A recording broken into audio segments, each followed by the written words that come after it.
Pour ne rater aucune de nos vidéos, n'oubliez pas de vous abonner et d'activer la cloche. Sommes-nous définitivement entrés dans l'ère de la guerre technologique? La séquence de ces derniers jours est en tout cas inédite dans l'accroissement des tensions au Moyen-Orient. Le 17 et le 18 septembre, plusieurs centaines de beepers et de talkie-walkie du Hezbollah ont explosé simultanément, faisant des dizaines de morts et près de 3000 blessés. Des appareils de transmission vraisemblablement piégés par l'insertion de petites quantités d'explosifs à côté de la batterie pour déclencher l'explosion à distance par un simple envoi de message. Alors, peu de mystère sur la responsabilité d'Israël dans cet acte terroriste, comme l'a qualifié l'Iran. C'est surtout la crainte d'un embrasement régional qui grandit et également l'impression d'avoir franchi un nouveau palier alors que Gaza suffoque toujours sous l'étreinte israélienne. Plus de 40 000 morts à ce jour, je vous le rappelle. Et pendant que le Hezbollah et l'Iran promettent une riposte ravageuse. On en parle dans cette chronique internationale de Bertrand Badi, politiste et professeur émérite à Sciences Po. Il nous présentera également les grands axes de son nouvel ouvrage intitulé L'art de la paix et qui paraîtra le 2 octobre prochain. Bienvenue sur le média pour ce nouveau numéro de Le monde n'a pas de centre.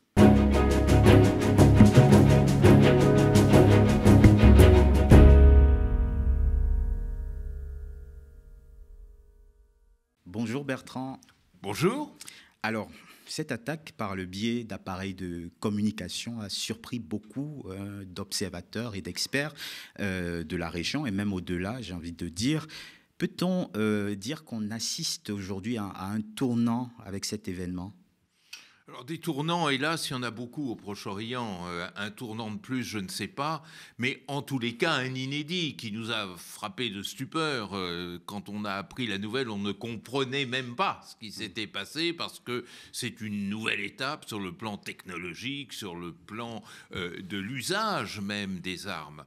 Mais je crois que derrière cet aspect technologique, qu'il faut prendre en compte, bien entendu, il y a au moins deux aspects sociologiques ou sociopolitiques qui risquent effectivement de faire beaucoup de dégâts dans la région. Le premier élément, c'est qu'on a assisté, non pas, comme on disait autrefois, à des attentats ciblés, mais à des attentats massifs, c'est-à-dire en pleine rue, blessant un très grand nombre de personnes qui n'étaient pas forcément celles qui étaient ciblées. Et donc, on se rapproche, je dirais, de la banalité du terrorisme, comme on le dit. Et puis, il y a un deuxième élément peut-être plus grave encore, non pas plus grave sur le plan éthique, mais plus grave sur le plan des conséquences. C'est que cette attaque avait quelque chose de profondément humiliant. Humiliant, pourquoi ? Parce que c'est aussi une façon de dire et d'expliciter que l'une des deux parties, Israël, dispose d'une supériorité technologique qui vient en quelque sorte écraser les volontés individuelles et humaines qu'il y a derrière telle ou telle cible qui a été visée. C'est d'ailleurs ce qui ressort des réactions, c'est la fascination pour le progrès technologique, alors qu'à côté, on parle quand même de nombreuses victimes, dont des civils. Voilà, il y a un aspect fascination. J'ai entendu des commentaires qui montraient ou qui disaient ou qui prétendaient que le Hezbollah était ridiculisé. C'est une manière de faire perdre la face à l'adversaire. Ce n'est plus un combat frontal. Tout ceci va probablement conduire le Hezbollah à devoir réagir parce que lorsque, dans un événement de cette nature, il y a non seulement assassinat, mais atteinte portée à la dignité des personnes et des collectivités, qu'il y a cette façon assez méprisante de montrer que nous disposons du savoir technologique et donc nous sommes maîtres des horloges et maîtres de l'agenda international, c'est humilier le Hezbollah. Et vous savez que humilier, c'est ce qu'il y a de plus belligène. Belligène dans un premier temps, jusqu'à engendrer la rage dans un second temps. Le 7 octobre, c'était bien d'une rage dont il s'agissait, et cette rage, elle était en partie gouvernée par cette humiliation. J'ai peur que cette vision qui reste de ces événements qui sont succédés, parce qu'il y a eu l'attaque sur les beepers, puis après il y a eu l'attaque sur les talkie-walkie, ça a duré, ça a continué, une façon de montrer que le Hezbollah, que la population libanaise même, est l'otage d'une capacité technologique dont elle ne dispose pas, mais dont dispose l'État d'Israël. Il n'y a rien de tel pour créer un ressentiment profond. Et effectivement, le Hezbollah se sent humilié parce qu'en plus de ce décalage technologique, il y a le fait que, probablement par des renseignements, par des trahisons de telle ou telle personne, les services secrets israéliens étaient renseignés de manière extraordinairement précise sur ce que faisaient les militants du Hezbollah. Puis il ne faut quand même pas oublier qu'il n'y a pas que des militants qui ont été tués, une petite fille, le fils d'un député, il y a des civils qui étaient dans l'environnement de l'explosion.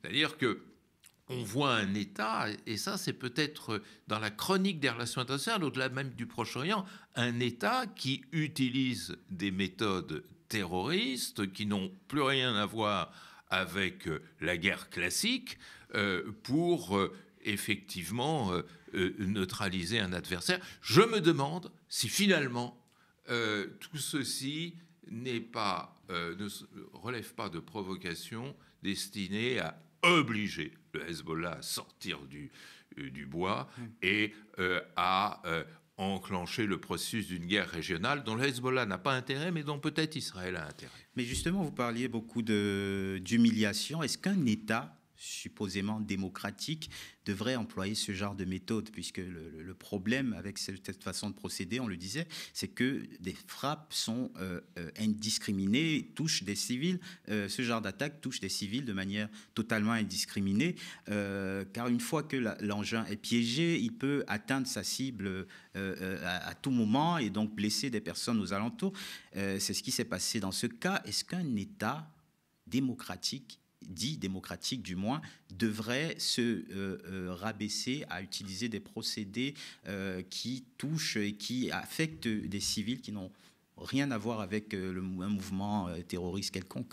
Alors, il y a plusieurs éléments. Il faut noter que les quelques 42 000 morts officiels à Gaza sont composés en majorité aussi de civils qui n'ont rien à voir avec le combat mené par le Hamas.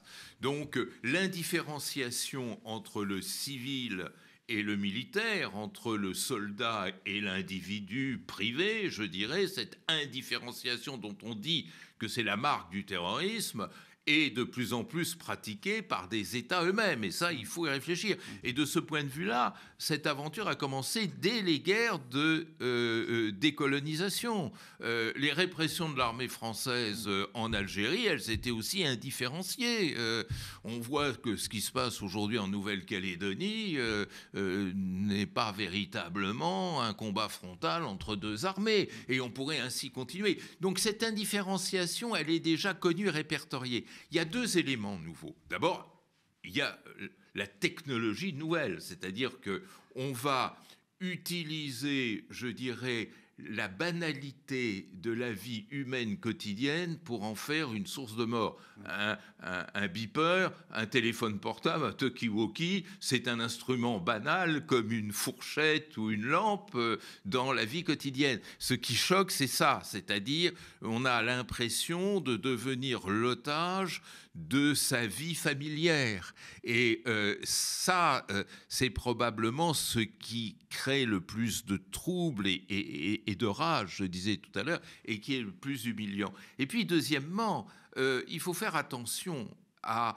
cette transformation de la technologie militaire. On n'en parle pas beaucoup, mais on assiste par cette technologie nouvelle à ce que l'on appelle la déshumanisation de la guerre. C'est-à-dire, finalement, le soldat est plus protégé que le civil dans la guerre moderne, et l'arme, en tant que telle, remplace le combattant. C'est-à-dire, là, ce n'est pas un militaire israélien qui a tué, c'est un processus technologique. Ça a quelque chose d'humiliant également. Je dirais, dans la mythologie humaine, le combat de face à face crée un sentiment d'égalité et de parité. Lorsque l'on est l'otage d'une technologie qu'on ne possède pas soi-même et que l'autre possède, alors là, effectivement, l'humiliation s'en trouve renforcée.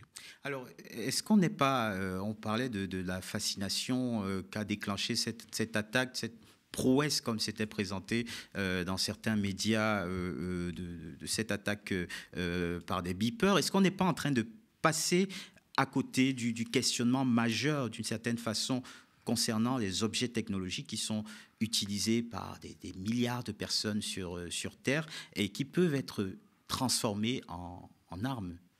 Oui, mais ça, justement, c'est une des grandes révolutions, d'ailleurs, qui n'est pas propre, cette révolution, au seul Proche-Orient. Je veux dire, regardez dans le conflit russo-ukrainien, regardez l'usage des drones, par exemple, tel que ça a pu être fait. Puis alors, regardez le narratif de ce que serait la guerre apocalyptique si les puissances nucléaires venaient à utiliser leur engin.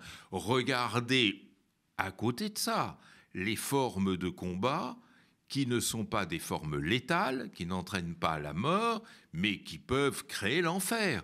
La cyberguerre, la cyberattaque, c'est-à-dire la destruction de votre système informatique, risque de créer des catastrophes qui décomposerait totalement nos sociétés. Une cyberattaque sur un hôpital, c'est tout le système de soins qui se trouve brouillé pour toujours. Autrefois, quand la médiation informatique n'existait pas, l'humain pouvait toujours immédiatement rattraper la maladresse de l'humain.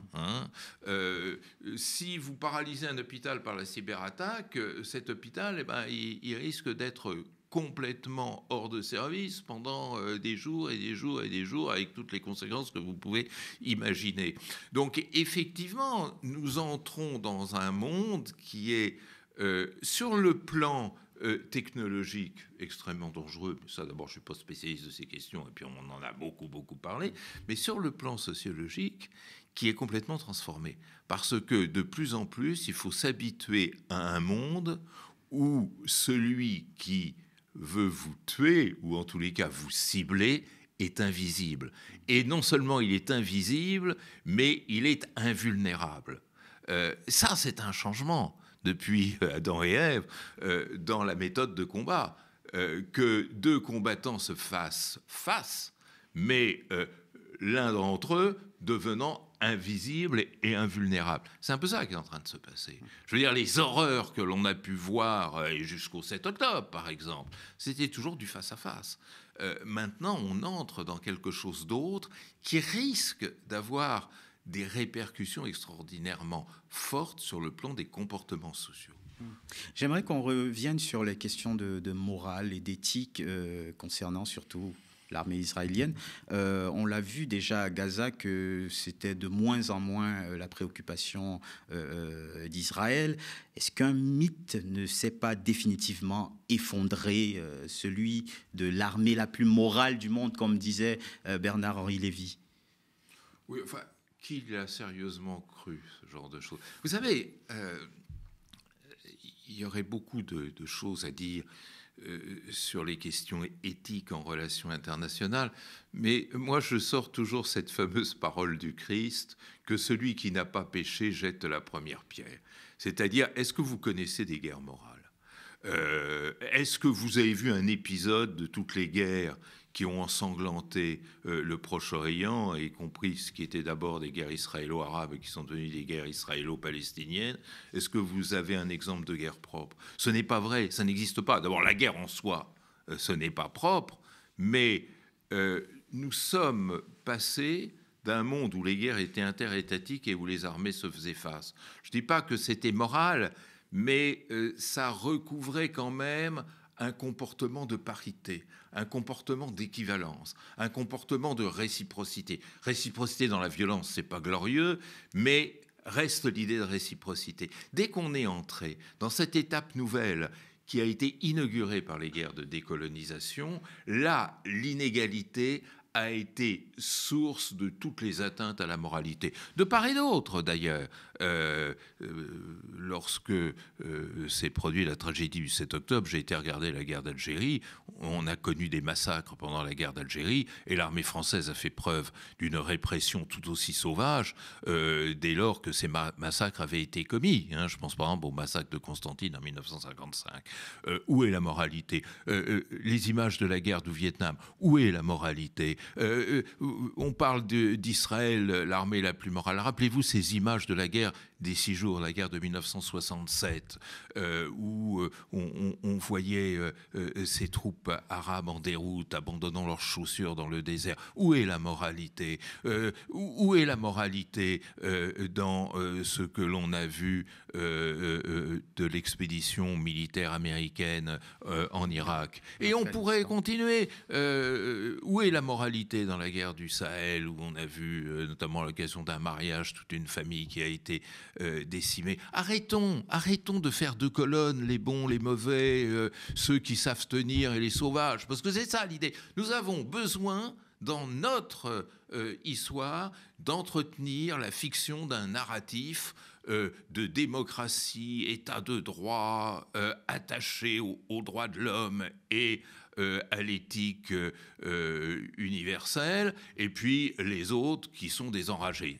C'est pas du tout ça. C'est pas du tout ça. Et ça crée des doubles standards, parce que ce qu'on appelle aujourd'hui le Sud global commence à comprendre que les intérêts ne sont pas les mêmes que ceux d'une certaine élite mondiale qui est plutôt proche des États-Unis et des puissants européens. Et nous payons très cher ce narratif d'autosatisfaction et d'autoglorification, parce que, comme vous dites, on n'y croit plus dans le monde. On n'y croit plus, et on est au mieux taxé d'arrogance, au pire, on découvre tous les manquements de toutes les histoires. Vous savez, en Occident, on parle de la France faisant en France, mais la Grande-Bretagne, mais l'Allemagne, mais l'Italie, mais la Russie et les États-Unis, c'est toujours la même chose. C'est-à-dire qu'on est entré, à partir de 1945, dans des formes de guerre qui ne ressemblaient plus du tout à ce choc frontal des armées, et où la différenciation entre le soldat et le civil disparaissait, et où souvent même les armées régulières d'État de droit et démocratiques utilisaient les civils comme otages, comme cibles, comme objets de répression contre les actes commis par les combattants qui étaient généralement issus de cette société. Alors, un mot sur la situation au Proche-Orient. Devant cette situation qui se détériore de plus en plus, on a l'impression que la communauté internationale, l'ONU, les grandes puissances sont totalement impuissantes et qu'elles regardent la situation se détériorer de jour en jour. Tout le monde alerte sur l'embrasement qui nous attend, mais personne ne fait rien. Qu'est-ce qui se passe pour qu'on arrive à stopper ce destin inéluctable?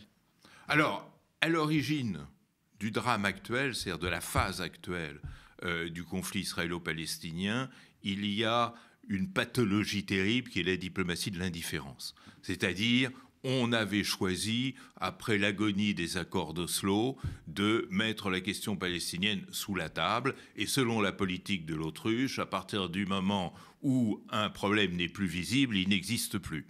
Et la violence qui a ressurgi à la fin de l'année 2023 provient en grande partie de cette diplomatie de l'indifférence. On constate qu'en réalité, les États du monde, et pas seulement les États occidentaux, moi je mets là-dedans la Russie, je mets là-dedans beaucoup d'États du Sud, essayent de sortir de cette torpeur, de cette indifférence méprisante, mais ils ne trouvent pas le chemin de la sortie.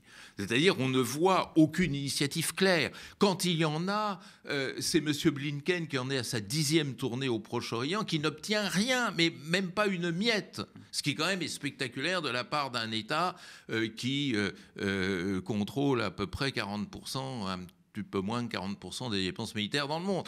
L'impuissance est totale. d'autres États, notamment États européens et la France en particulier, jouent de la diplomatie du verbe. Vous savez, quand on ne peut rien faire ou qu'on ne veut rien faire, on parle. Alors justement, je vous propose d'écouter Emmanuel Macron qui a enregistré un message, une courte allocution jeudi soir adressée au peuple libanais où il arrive à peine à nommer la réalité du conflit. On l'écoute. Aujourd'hui, à nouveau, le Liban est frappé par le chagrin et la peur. Le chagrin pour toutes les victimes civiles des attaques de cette semaine, pour leurs proches endeuillés. La peur aussi, celle qu'à la crise économique, à la crise politique, à la crise sociale qui vous affecte, s'ajoute maintenant la guerre. Alors que votre pays n'en finit pas de surmonter les épreuves, le Liban ne peut vivre dans la peur d'une guerre imminente. Et je vous le dis très clairement, comme je l'ai dit à tous, nous devons refuser cette fatalité. Voilà, Emmanuel Macron, alors une citation assez célèbre qu'on attribue souvent à Camus, dit que mal nommer les choses, c'est ajouter au malheur du monde. Emmanuel Macron peut-il se contenter de dire que le Liban est frappé par le chagrin et la peur sans une seule fois évoquer les attaques israéliennes? Oui, effectivement, mais ça en dit long. Ça en dit long sur deux éléments que j'introduisais tout à l'heure. D'abord, sur cette espèce de prolongement forcé de la politique de l'indifférence. C'est-à-dire, lorsque on ne peut pas se complaire dans le silence face à des événements aussi spectaculaires, il faut parler, mais que l'on n'est pas capable d'agir, alors effectivement, la parole apparaît dans toute sa magie, c'est-à-dire essayer de transfigurer une idée que l'on ne parvient même pas à exprimer. Ça, c'est véritablement tout le problème, toute l'impasse dans laquelle le système international se trouve. Alors, qui conduit? Il y a eu, on n'en a pas assez parlé, un vote à l'Assemblée générale des Nations Unies qui a eu lieu en ce début de semaine, dans lequel vous aviez quand même 124 États du monde qui ont exigé d'Israël d'évacuer les territoires indûment occupés. Alors c'est assez extraordinaire de voir que la diplomatie européenne s'est coupée en trois. Vous avez une petite minorité qui a voté contre, hein, la Tchéquie, par exemple, la Hongrie de M. Viktor Orban. Moi, je serais Netanyahou, je ne serais pas rassuré de voir que mon principal soutien européen, c'est Viktor Orban. Vous en avez une petite moitié qui s'est abstenue et une petite moitié qui a voté pour la résolution, dont la France, il faut quand même reconnaître, mais se sont abstenus l'Italie, l'Allemagne, comme la Grande-Bretagne qui n'est plus dans l'Union européenne. Donc, vous voyez, non seulement l'Europe ne peut que parler, mais quand elle parle de manière... je dirais, peu claire, allusive, c'est la citation que vous citiez tout à l'heure, et en plus de façon polyphonique, cacophonique, divisée. C'est-à-dire, en Europe, vous avez toutes les voix, celle du pour, celle du contre et celle de l'abstention. Donc, c'est quand même fortement préoccupant. Et qui montre que finalement le système international tel qu'il est n'est pas adapté à la réalité du monde. Ce qui est peut-être plus adapté à la réalité du monde, c'est les opinions publiques et les sociétés. Et là où on voit les politiques cafouiller, on voit les sociétés s'exprimer. Et dans cette grande bataille pour l'opinion publique, il faut quand même admettre que la Palestine, dans toutes ses souffrances et ses douleurs, marque des points. C'est-à-dire que la cause palestinienne...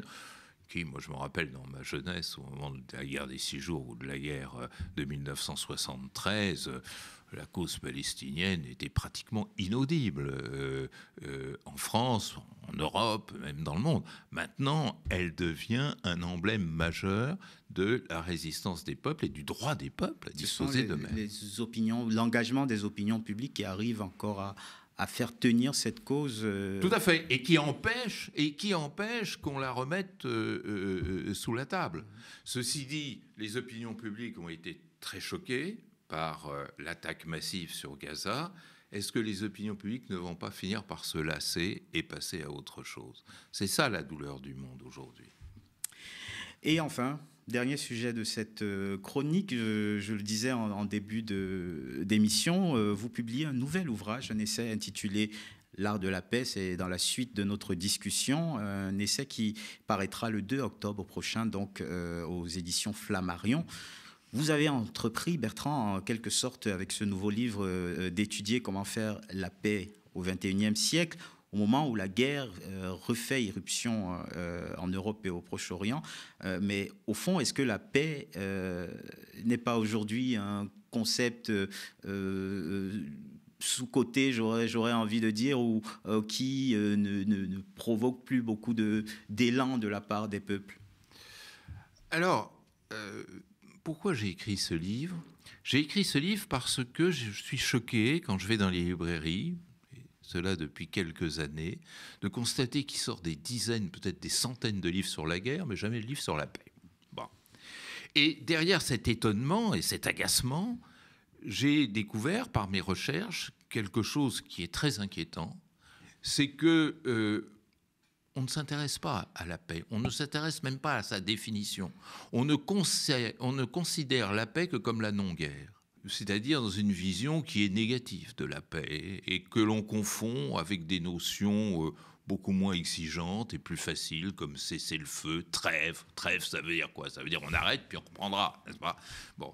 Et derrière tout ça, mes recherches m'ont montré que notre civilisation, entre guillemets, j'aime pas beaucoup ce mot-là, mais notre civilisation occidentale s'est construite par référence à la guerre et non par référence à la paix. Je dis dans mon livre, par exemple, que le papa de Romulus et Rémus, qui était le roi, Romulus était le roi fondateur de Rome, c'était Mars, le dieu de la guerre. Et on pourrait multiplier ainsi les exemples. La paix n'existe qu'en creux. Et vous avez employé une formule qui m'a un peu fait sursauter intérieurement. Vous avez dit comment faire la paix. Non, moi dans ce livre, j'essaye de montrer comment être la paix. C'est différent, parce qu'on prend la paix pour un objet, pour quelque chose qu'on peut fabriquer quand on a un petit peu de temps libre, d'oisiveté, qu'on n'est pas préoccupé par d'autres activités. C'est ça notre culture. Moi, je pense qu'il faut être plus exigeante avec la paix. Il faut confondre la paix avec l'humain. Et d'ailleurs, beaucoup de cultures dans l'histoire du monde l'ont fait. Moi, je me souviens, et je commence mon livre en racontant ça, un jour à Conakry, où je disais dans un amphi que la paix est considérée dans notre histoire comme la non-guerre. Et un étudiant Peul s'est levé et a dit « Mais non, dans notre langue, la paix, c'est pas la non-guerre, c'est la santé sociale du groupe. » C'était très fort comme idée. Et c'est là que je me suis dit « Mais on gagnera le jour où on fera de la paix non pas une exception, non pas une initiative de bonne volonté, mais un état normal de la vie humaine et sociale. » Alors, on va me dire, c'est de l'utopie. Non, ce que j'essaye de montrer dans mon livre, c'est que ce n'est pas de l'utopie. Parce que vous avez des implications directes qui permettent à chaque individu, chaque piéton de la mondialité que nous sommes, de contribuer à la paix. Comment? Par l'hospitalité, par l'éducation, par la connaissance de l'autre, par la reconnaissance de l'autre, par le respect de l'autre, par l'effort de comprendre les choix de l'autre. La paix, c'est performatif d'une certaine façon. Il faut acter, il faut agir et faire la paix finalement, comme je le disais. On n'est pas si en désaccord que ça. La paix doit devenir un attribut de l'être et non de l'action. C'est-à-dire, il faut être en paix. C'est une formule d'ailleurs qui est souvent utilisée par les religions. Soyez en paix.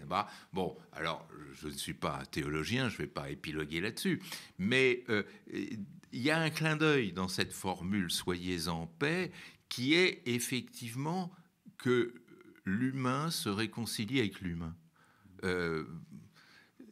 c'est renvoyer à ce grand philosophe Aristote qui disait « Mais la politique, c'est l'art de faire vivre ensemble dans une même cité des individus différents. » Je connais bien des politiques qui, ici en France, devraient s'en inspirer, mais allons bien au-delà de cette remarque un peu perfide et considérons que l'essence du politique national ou international, c'est la coexistence.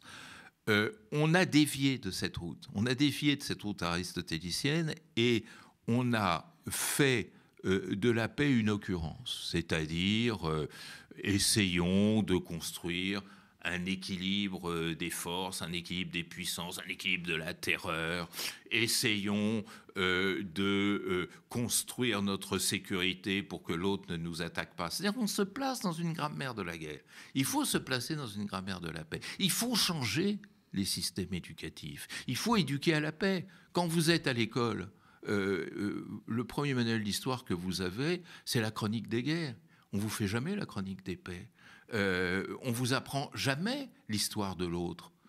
Est-ce qu'on connaît en France l'histoire multimillénaire de la Chine? Est-ce qu'on connaît l'histoire de l'Afrique précoloniale? Est-ce qu'on connaît l'histoire des Amérindiens, etc. C'est-à-dire montrer que l'humanité, dans sa pluralité, elle appartient à une totalité et il faut reconstituer cette totalité. Quand vous la reconstituez, vous faites la paix. Et c'est un peu aussi ce que vous appelez peut-être, vous nous direz, la paix hégémonique dans le livre. De quoi s'agit-il, la paix hégémonique? La paix hégémonique, c'est le contraire de ce que je viens de dire. C'est la paix hégémonique, c'était la prétention des plus puissants de dire « je garantis la paix ».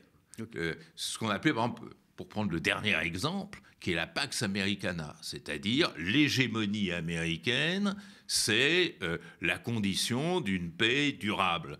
Et effectivement, tous les grands empires ont eu la perfidie de voiler leur conquête et leur domination par l'idée que c'était la meilleure façon de vivre en paix, comme vivre sous les auspices de l'Empire romain ou sous les auspices de l'Empire britannique quand il était au comble de sa gloire.